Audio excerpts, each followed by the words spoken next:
เป็นเพราะป้ายนี้ป้ายเดียวจึงให้ได้ค่อยสะดุดตาจนได้เลี้ยวรถกลับมาเพื่อเบิ่งว่าเพิ่นขายหยังพอแต่เลี้ยวรถกลับมาจึงเห็นว่าเพิ่นขายปิ้งเอ็นและปิ้งหัวใจจะมีเป็นพวกไข่ลูกแล้วก็พวกตรงพวกตามพร้อมตามเพิ่นก็มีตามเมนูนี้เลยนี่แหละค่ะจึงเอิ้นว่าสะดุดหูสะดุดตากับป้ายตัวนี้พอดีโมงนั้นกำลังเลิกเวียกแต่ปะแหนมเห็นป้ายก็เลยอ่านบ่ทันว่าเพิ่นขายอีหยังเด้คือน่าสนใจแท้ก็เลยเลี้ยวรถกลับมาเบิ่งนะทุกคนพอแต่มาฮอดเฮาก็ขออนุญาตซิมไปก่อนว่าปิ้งเพิ่นเป็นแนวใดพอซิมไปแล้วติดใจก็เลยซื้อเอา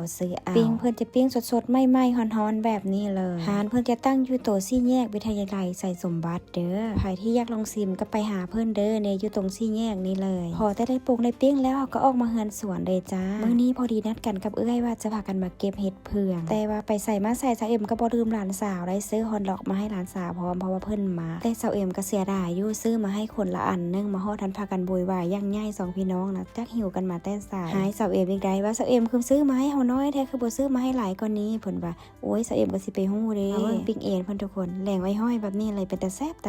ความจริงแล้วนะเฮาซิมอยู่ร้านมาแล้วละไม้นึงมาฮอดสวนเลยก็เลยมานั่งกินให้มันสมใจสะใจไปเลยซะปิ้งเอ็นเพิ่นแม่นไม้ละ 2,000 กีบเท่านั้นเด้อทุกคนจะออกรสชาติแบบบานๆน้อยนึงเวลาเพิ่นเพิ่นน่าจะใส่น้ำตาลไปน้อยนึงนี่แหละเฮาฮอดเป็นคนมักอีหยังที่มันติดหวานอยู่แล้วก็เลยถึกใจแน่ได้ยินเพิ่นบอกว่าร้านเพิ่นจะเปิดแต่ 10:00 นหา 8:00 นแลงนี่แหละถ้าเฮาเจอบ่ผิดได้ถ้าบ่ผิดประการใดก็ขอโทษขออภัยด้วยนะคะมองเลิกเบียกเห็นอีหยังกะตาใหญ่ก้อนท้องหิวเด้อแต่ละมื้อแต่ละเดย์ไผเป็นคือเฮาแน่มองเลิกเบียกมองเลิกโรงเรียนรู้สึกว่าเป็นอีหยังพิเศษที่แบบหิวก้อนหมู่ก้อนผงค่ะนะ